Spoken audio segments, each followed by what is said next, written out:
Hi, this is Brandon Smiley from thirstgym.com. Today we're talking about an exercise called the blast strap inverted row iso hold or isometric hold. This is an upper back finisher that we use for many of our athletes to help build upper back strength. You could certainly put it with other populations, especially if they need to work on their posture. The nice thing is this is strictly an isometric hold, so it's a super easy exercise variation that you can plug into training programs, superset with things, throw in while clients are warming up. I mean, there's a lot of different applications you can use with this. You obviously need some kind of like TRX-based system or suspension-based system, and we've done videos on different rowing variations and inverted row variations. All the same stuff here. We're just going to talk about one particular aspect of it, and that's the isometric hold. So what we need to do here is we need to make sure that our straps are relatively even. They're at a good length for us.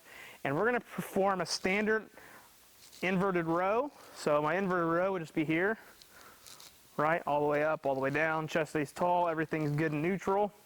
Now what we're going to do is we're going to get in that position and then we're just going to hold it. So we're just going to hold here. And then for whatever duration that we have programmed in for the client or athlete, maybe even be heel heavy, that's what I kind of prefer, I wasn't doing it there. And then we're just going to hold this position. You can change where their elbow position is based on what you need. I personally prefer more of like a neutral position, and they're just going to hold. You can kind of tell I'm already shaking. It's definitely challenging. And then I come back. This may be beneficial if your athlete's having a hard time feeling the way this exercise works. Too many athletes try to just rush through stuff and don't try to own positions, so make sure you coach them on that. But this is something you can add in to help strengthen the upper back isometrically. I'm very big on that with strength sport athletes.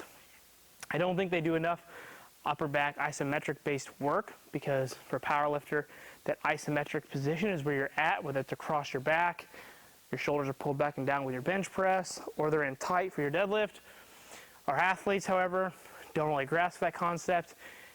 This is just a good filler exercise that you can use to get them some extra back work. I can't really say I've got a particular athlete or sport that I can name where we just pound the hell out of this exercise on them. That's not the case, but it's definitely nice if I feel like they need to work on being able to retract those scapulas and feel that musculature actually working, and then they go back to doing a row or doing a bench press where they actually understand what that shoulder blade retraction feels like, and they also then feel their lats, their grip. It might be something that you use for like a combat sport or a wrestler if you're actually going to truly train it in a training block. I use it more of like a teaching tool, or use it to help emphasize certain points during certain times of the year. I want you to be able to feel this. Make sure you own the position. So if you're just going to do a standard isometric hold like that, 10, 20, 30 seconds would be the absolute most that we would program them for. I think generally I'm standing between 10 and 20 seconds with the athletes that I've kind of thrown this in with.